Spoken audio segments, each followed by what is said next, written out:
혼자 있고 싶은데 외로운 건 싫어. 피터 홀린스 지음, 공민이 옮김. 양향성. 혼자는 외롭고 여럿은 피곤해.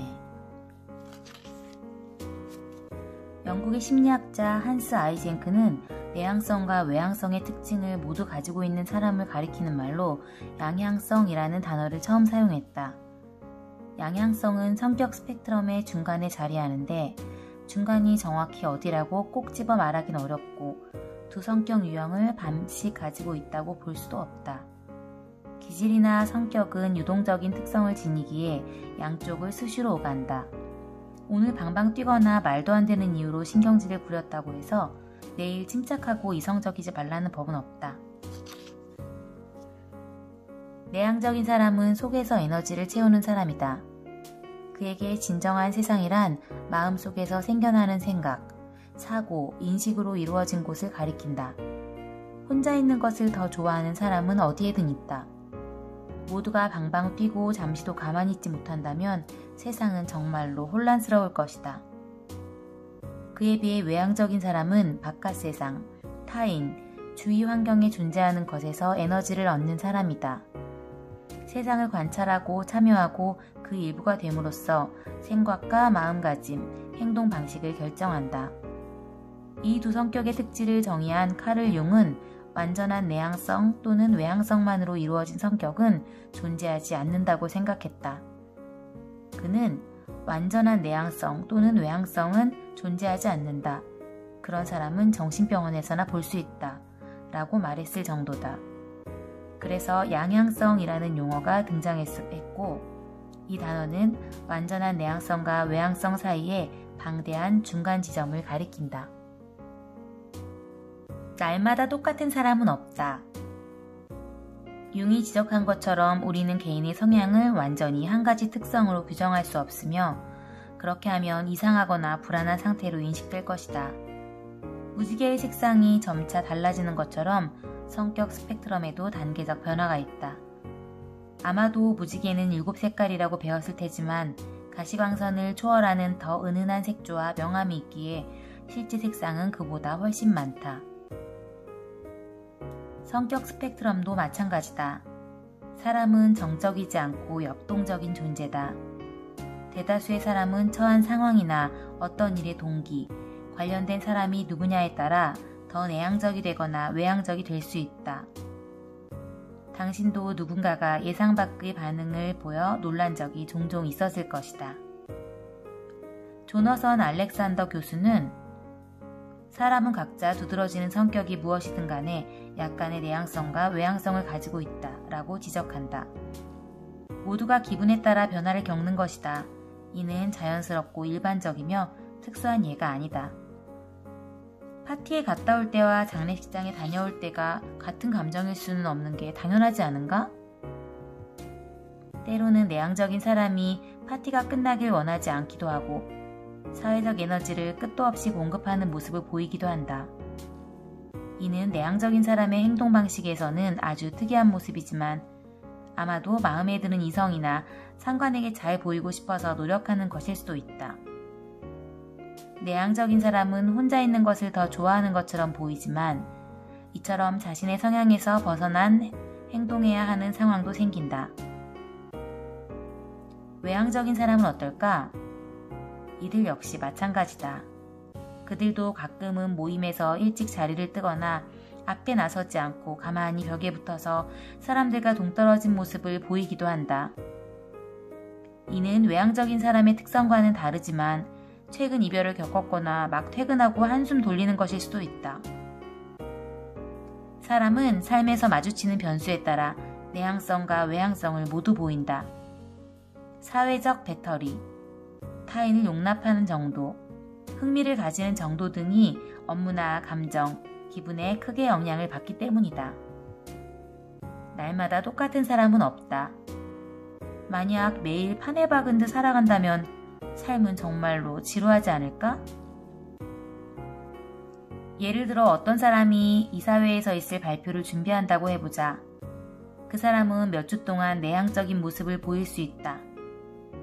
리더십을 발휘해야 하는 상황을 제대로 대비하기 위해 사무실에서 조용한 시간을 보내고 싶을 것이다. 그런데 회사에서 조용히 자신만의 시간을 보내면서 일을 해나갈 수 있을까? 어느 시점이 되면 자신이 원하든 그렇지 않든 간에 동료와의 관계가 필요하다는 점을 깨달을 것이다. 물론 일에 방해가 될 정도로 간섭받고 싶지 않을 테니 적정한 수준에서 외향적인 모습을 보일 것이다.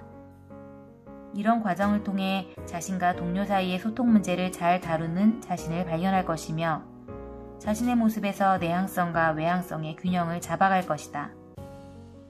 이는 좋은 일이며 마치 카멜레온처럼 다양한 상황에 적응하는 능력을 갖췄다는 것을 의미한다.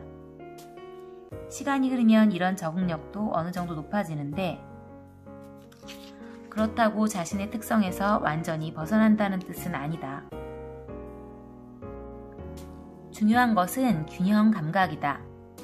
진정한 양향성은 내향성과 외향성의 스펙트럼을 자유롭게 오갈 수 있다.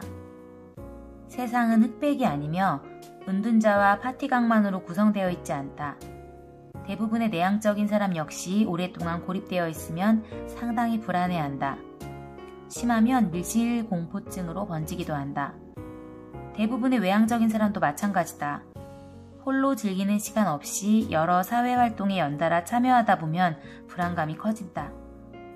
그래서 인구의 99% 정도가 상황에 따라 내향적이 되거나 외향적이 된다.